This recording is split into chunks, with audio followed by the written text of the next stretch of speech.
I love Cade's game. I think he's going to be a tough cover for a long time. Got to know him when he was in high school, so we built a little relationship. And to play against him in the NBA is sweet. We had a lot of conversations about being on this level and what it took, and to see him out here battle through some injuries to start, but to come out here and play aggressive tonight, hit some big shots for him. I'm happy for him. Looking forward to seeing his career. Cade Cunningham. Cade. Number one pick in this past year's draft, selected by the Detroit Pistons. There's been a lot of talk about this year's draft class and how good they've been so far, which they have been. But when it comes to the attention in the Rookie of the Year award race, Cade really isn't in the forefront of this. A couple reasons why. First of all, he missed the first 5 or 6 games of the season with an ankle sprain. That kept him out. First week, you're looking at rookies and seeing what's going on. It's like, okay, I'm excited for this. He missed that. He was ramped up over time, and now, the reason why I'm making this video now, seems like he's turning the corner, and there's some things that I've been seeing that I love. And I wouldn't be surprised if he runs away with Rookie of the Year by the time the season is over. So we're going to break this down, and we're going to take a dive in to see why I believe this is the case.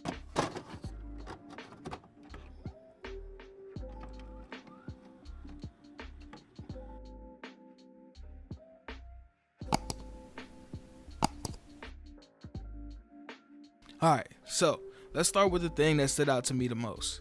This is operation in the pick and roll. We're going to start with some of the good looks Cade has created without the shots really going in. This is impressive. If you haven't seen Cade in action yet, watching this is a good primer for what he can do for his teammates as a point guard. While some people may be upset with some of the shots not going in, to be honest, my socks are blown off by some of the looks that he's getting for his teammates. The Pistons aren't the greatest team in the league, but if your franchise guard is looking this good at setting up his teammates this early, 10 games in, 11 games in, boy, the sky is the limit. And just imagine, looking at these clips, just imagine what he'll be able to do once he gets some more games underneath his belt, and he just keeps controlling the pace. He gets better and better and better.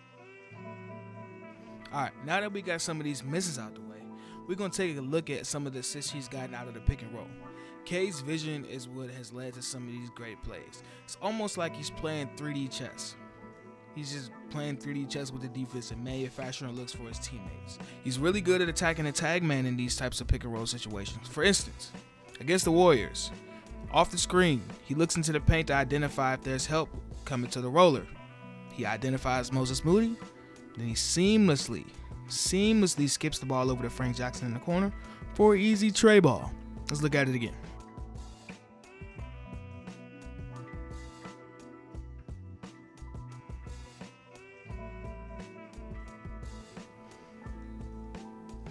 And boom goes the dynamite.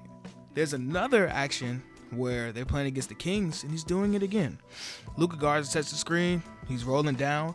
Marvin Bagley has to tag, and easy swing to the corner. Trey Lyles pump fakes, gets to the rim, easy dunk.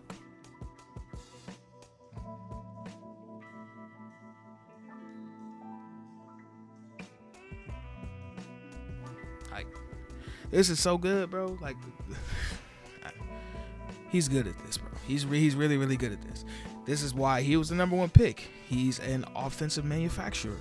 Call him Cade Productions or Cade whatever, bro. He's producing a lot of easy buckets, bro. It's only going to get better. All right, and the last one we're going to break down for a little second is the patience. Some of the patience that Cade has displayed in the pick and roll is crazy. All right, let's take a look at this one in particular. It's a high screen by Isaiah Stewart. Sets a good screen, gets a good chip on Scotty Barnes. And since it's so high, OG Anunoby has to step up on the screen. Now, at this point, Cade is probably around the top of the key. Scotty and OG are both trying to guard him. And he pulls out, acts like he's going to shoot a three to catch their attention. And boom, right over the top to Isaiah Stewart. That kind of manipulation from a 20-year-old rookie point guard, it's special, bro. Like, there's no other way to explain that. That's just special. Take a look at it again. Especial, my brother. Especial. Moving on from Cade's playmaking, we're going to shift over to a scoring out of the pick and roll. Scoring for Cade so far has been a bit erratic, but he's shown some good flashes. He's had some situations where he's attacked switches, broken down defenders, and got easy buckets. There's also situations where Cade has caught a defender going under a screen, make him pay, knocking down some easy 3 balls. But these clips that I'm showing you right now, this is where I think Cade's bread will be buttered at. The in-between area. If you look at all the guards in the NBA that are really, really good at manipulating defenses and getting looks that they want, their money spot is the mid-range. Okay? You think about Trae Young. You think about Chris Paul. You think about guys like LeBron or anybody in general, right? When they get closer towards the paint, that little pull-up mid-range jumper, that floater, that runner, that teardrop, whatever you want to call it, I think that's the next step for Cade. If he can get to that point and be consistent, I think he's going to take his game to the next level.